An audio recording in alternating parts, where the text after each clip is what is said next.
Jessie, pakisagot ang mga katanungan.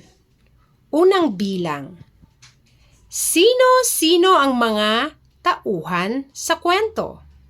Si Biik, Kuting, Kuwago, at Kuya. At Bagoong at Matsing. Okay. Ngayon, pangalawang katanungan, bakit nainggit si Kuting kay Biik? Kasi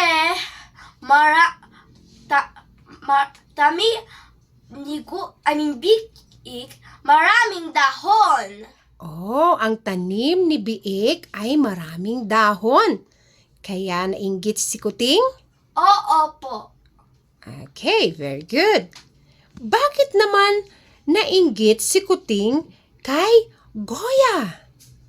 Kasi malaki ang kastilyo ni Kuya. Oh, malaki ang kastilyo ni Goya.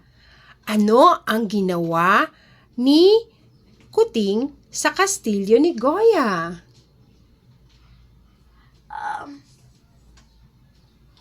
Kik ang kastilyo ni Kuya.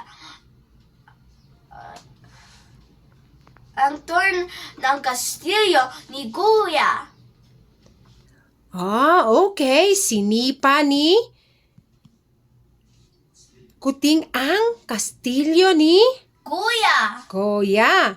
Ngayon, sino ang guro or ano ang pangalan ng guro na lumapit sa kanila? Si Kuwago po. Kuwago. Yan. Si Kuwago. Ngayon, ano ang mga asal o magandang asal na pwede nating matutunan sa kwento? Isa, katarugan.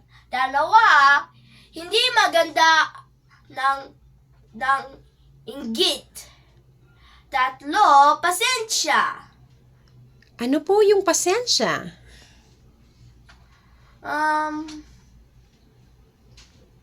If you can't express in English or in Filipino, you can express it in English if you want. Ano yung pasensya? Anong gagawin? What are we? Say sorry.